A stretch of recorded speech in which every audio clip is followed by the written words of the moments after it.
Hi, I'm Dave Bundy, editor of the Lincoln Journal-Star, and we're joined today by Rick Vest, who is a candidate for Lancaster County Commission in District 5. Rick, thanks a bunch for being with us.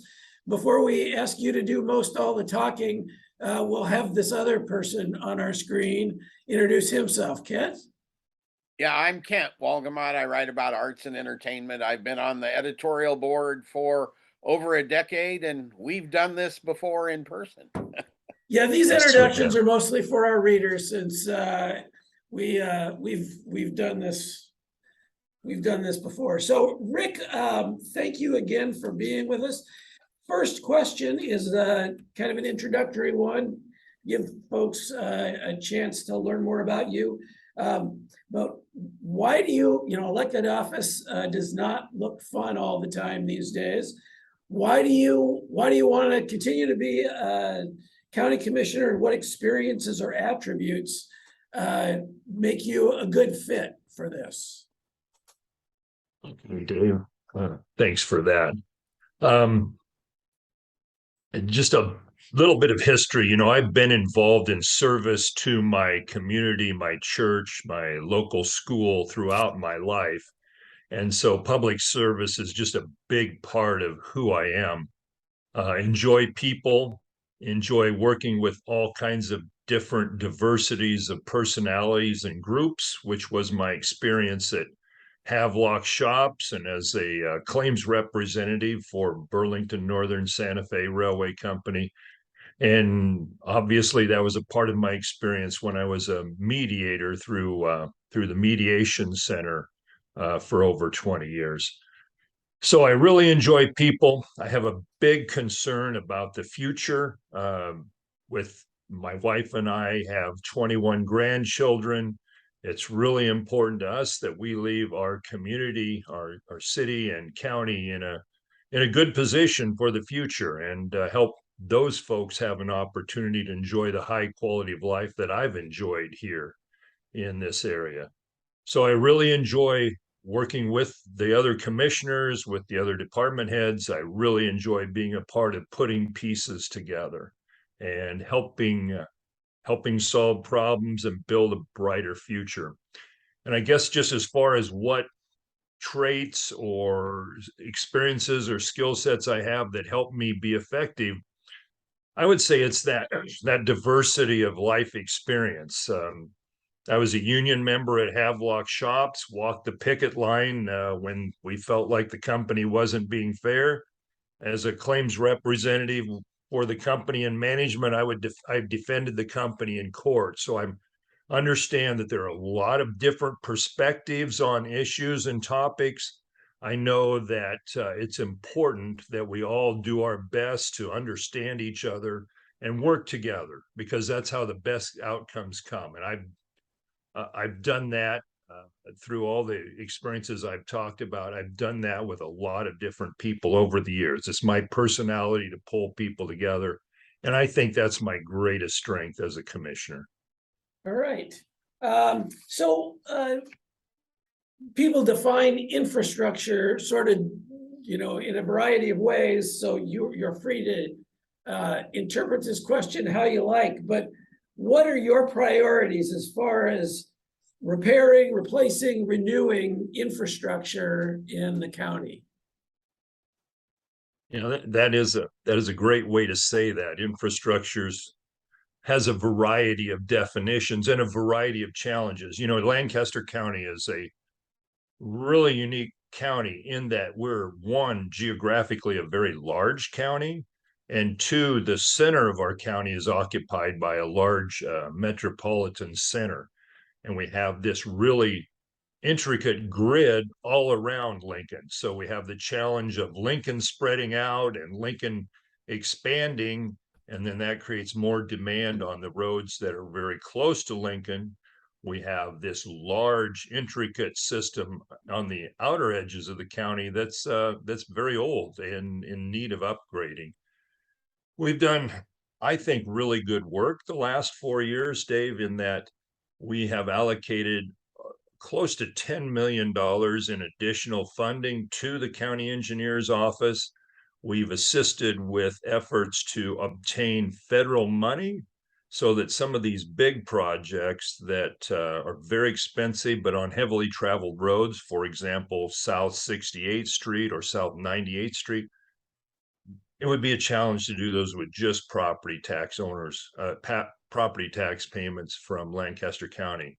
So working with the federal government, getting funding for those, they pay about 80%, which really allows us to move those projects forward a lot quicker. We're going to continue to take bites out and make improvements year by year. We've upgraded the engineering department's fleet. We purchased dozens of new pieces of machinery, which gives us a better return on investment. It allows us to be more efficient out there. The other part of infrastructure that I want to talk about, the infrastructure of the future, is broadband. Maybe you've got a question on that coming up, but it's really an important topic. You know that in Lincoln, we have outstanding broadband since we spread the system throughout the city limits. Outside of Lincoln, it's not so good. And we get a lot of stories of people having to limit how many people in their homes are using internet at the same time. We've got a plan in place to put a network around the county to every incorporated and every unincorporated community in Lancaster County. And now, because of another action by the federal government, we're seeking a middle mile grant, which will allow us to go into the developments in areas in addition to those unincorporated. So we're going to put an infrastructure around Lancaster County, allow the experts to put their fiber into our cable or into our conduit. And this is going to expand high quality broadband throughout Lancaster County. All right. So we've got, Lincoln's got, and LES have renewable energy goals, but there seems to be a lot of opposition around wind and solar generation. And some of that ends up in the laps of the county commission. So how do you, how do you reconcile property owners' concerns, what needs to happen, what doesn't need to happen as far as those issues go?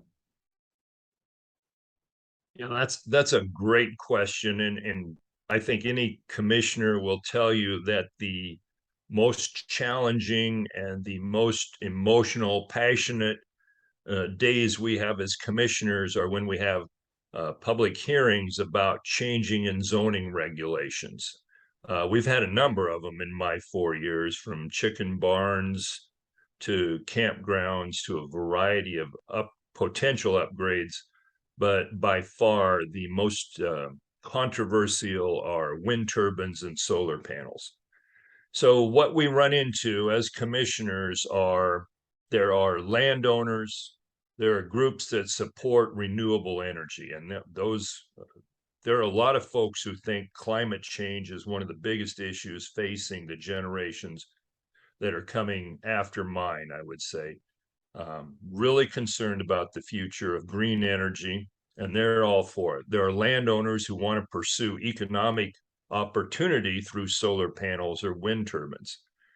And so there's a lot of support, but there's also a lot of concern for those who live in the areas most directly impacted by the addition of solar panels or wind turbines. And so I have strived to listen carefully to those concerns, to set in the best possible zoning regulations, setbacks, decibel levels, those kind of things that will give protection to the landowners already in the area. I mean, we could set them so tight that there's no opportunity and it would just eliminate the possibility of solar panels or wind turbines.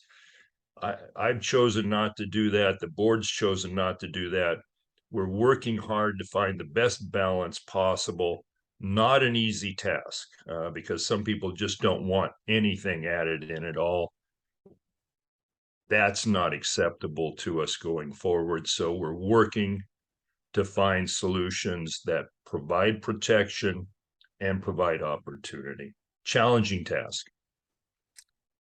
All right, well, and that, you talk about the challenge and sort of the divide there, which leads to the next question, which is kind of a little bit more a broad one, but, we're, it feels like we're a divided nation, a divided state. Politics is just, it creates a rift.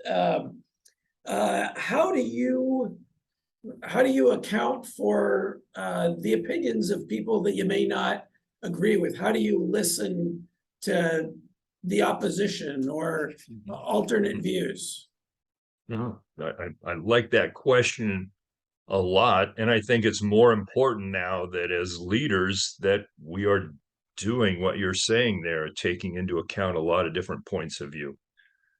I just feel like all of my life, I have been exposed to situations and environments where there is a great diversity of opinion. And I mean, I go back to my days at Havelock Shops where you could, giant repair facility, you would have a line inside of the main shop with 8 full-size jumbo grain hoppers in it. And you could go to one station 305, and you would find people that hated their jobs and hated the company and thought it was a terrible place. And they just had a litany of complaints and concerns. And then you'd go to the next station, doing the same jobs, the same area, and they'd be very happy and glad they were working there. Did they like everything? No, but were they glad to be there? Yes, they were. And so you saw this different way of perceiving the realities that folks were operating in, even though they were almost identical in circumstances. And I learned a lot about just relating to people, where they were coming from. As I was serving as a lay pastor in the United Methodist Church, I was introduced to mediation.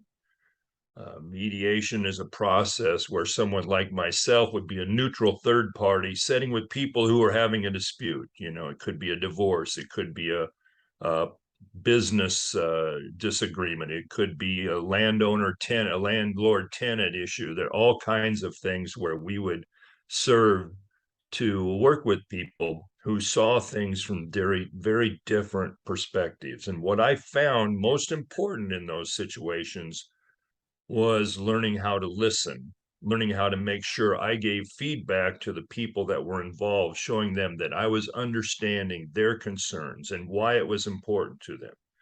And when you treat people with that kind of respect and demonstrate that kind of understanding, it changes the tenor of the conversation. People start to let go of some of the emotion and anger and start to go into the problem-solving mode.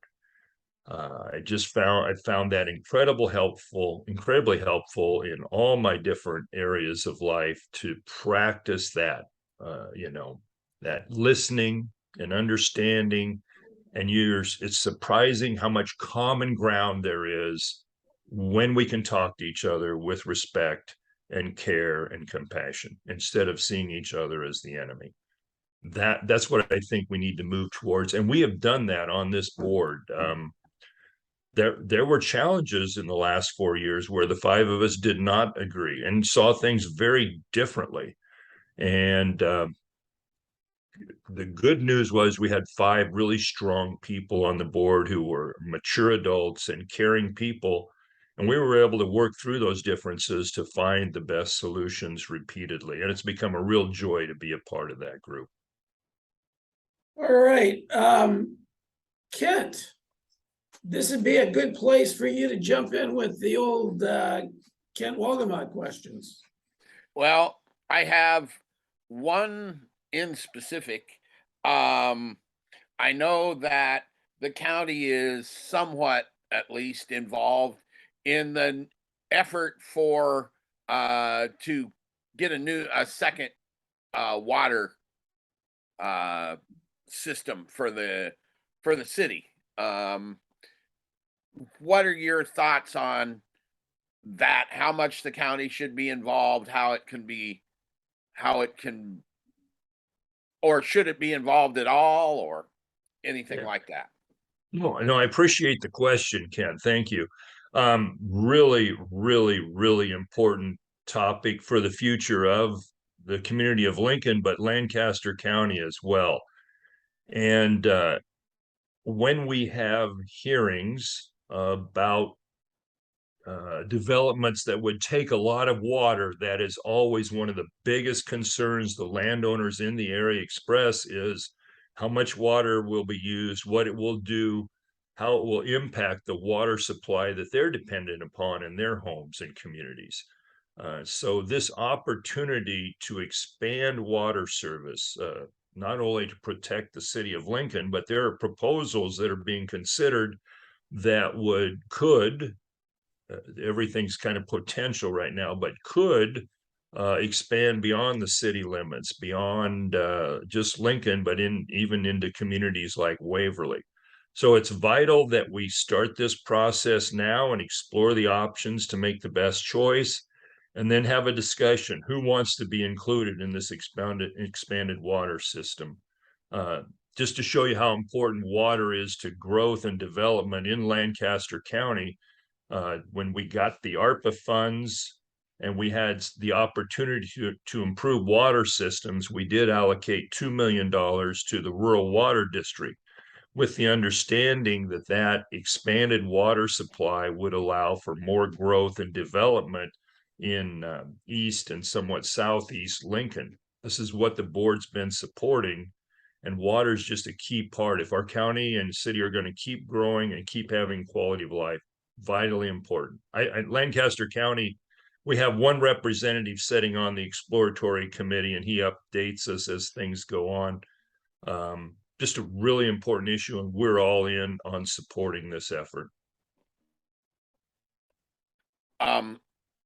I don't know that a lot of people always understand that the county board doesn't really have much control over the day-to-day operations of any of the offices, but there are some budgetarily you can sort of set some priorities, I guess, by what you put into their budgets. So what are some of those things that you think need to be prioritized going forward in any of those offices, whether it be, more attorneys for the public defender, or, more gravel for the engineer?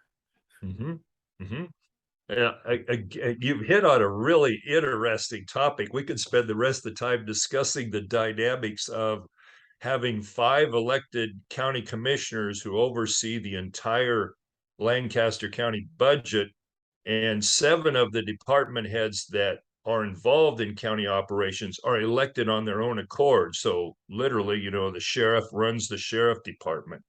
We're not experts in law enforcement. We don't know how to tell Terry Wagner he should run the sheriff's department, although we have conversations with Sheriff Wagner at different times. But we do work with him to set an appropriate budget.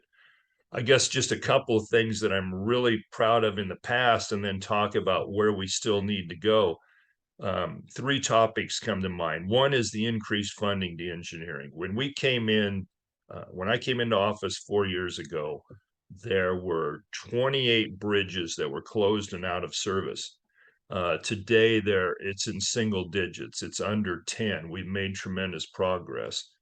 We've upgraded the fleet. We've modernized processes and added efficiencies there. Really proud of that. But it's a big task. It's going to have to go on for a long, long time to come.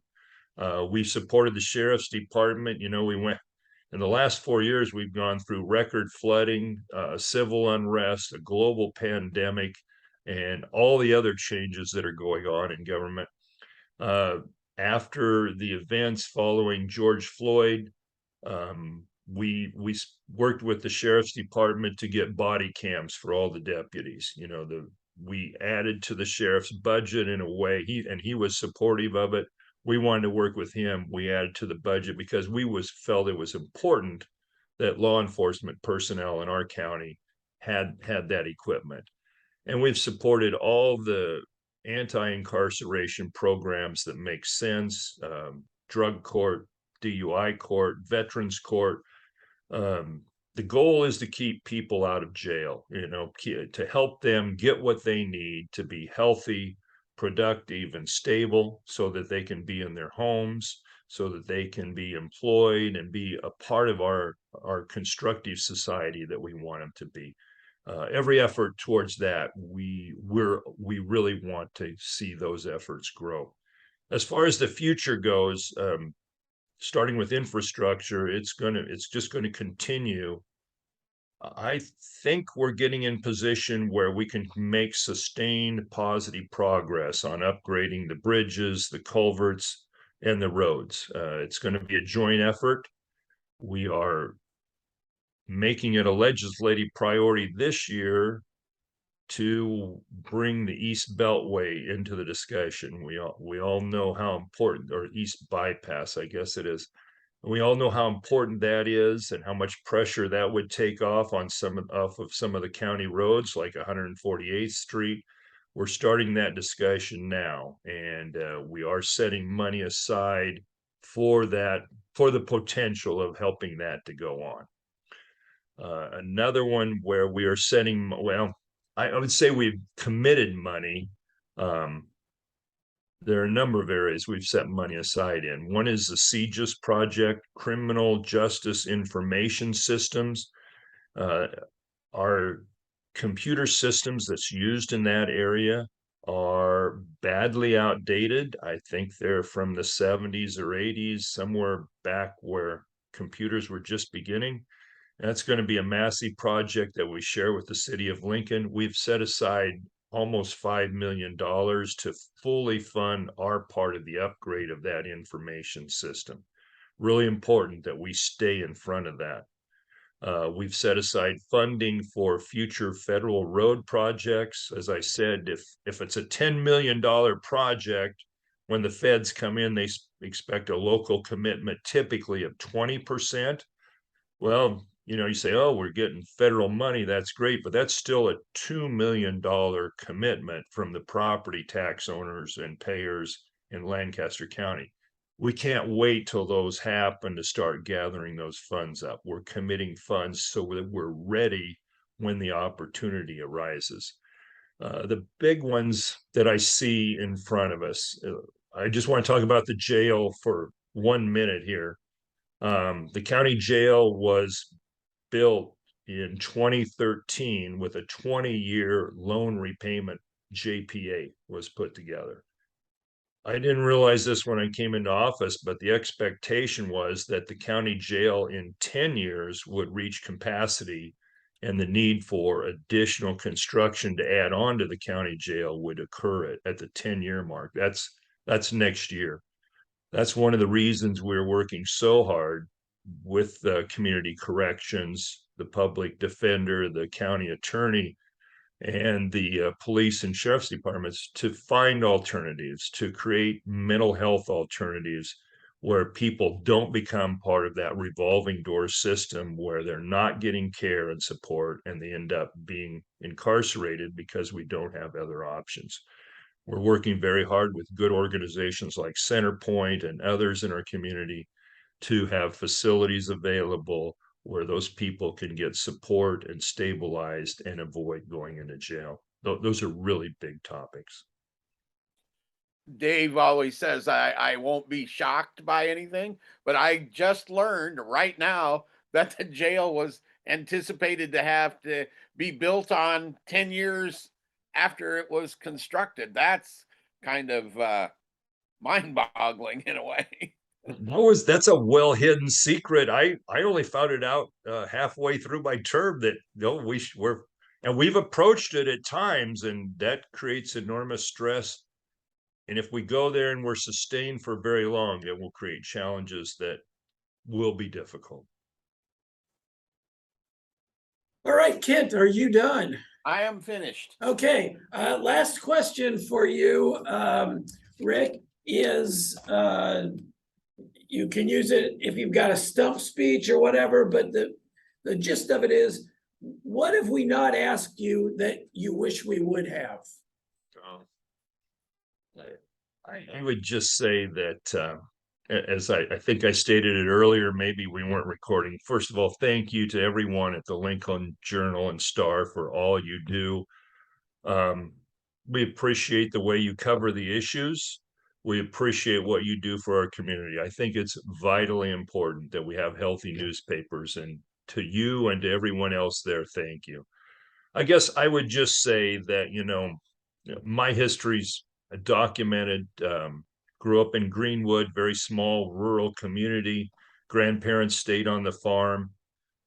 Havelock shops, 27 years with Havelock shops, 14 with the claims department with the railroad. Large family, children, 8. Dawn and I have 8 children, married with 21 grandchildren. And we care about the community a great deal. The future is very important. I would just say in my 4 years in office, I have enjoyed it, the opportunity to serve enormously. I've worked very hard to be approachable and available when there are issues that constituents bring to me. I try to very faithfully understand what the concerns are and where we're going and how to support them as best I can. I work very hard to find reasonable solutions for everyone involved, and I really have a strong commitment to a brighter future for all of us who call Lancaster County home, whether it's building a new aquatic water center in Waverly or a dramatic 7 or 8 field softball baseball complex in North Lincoln. It's just exciting to be here. We've got a great future. I'm excited to be a part of helping build that future. Thank you. All right. Well, that was a stirring final note there, Rick. Thank you very much. Let's get a quick note on our Kent. Are we going to enjoy Avatar 2? Is it going to be as good as Avatar 1 was? My guess is sequels are never as good as the original. That's your unofficial opinion, not related to an endorsement interview. You said that to the guy who's running for re-election, but I know that's just for movies. Oh, well, there's the line. Okay. All right. Well, we again are grateful for your time, Rick. Thanks a bunch. Thanks, Thank you, Rick. guys. Thank you. Bye.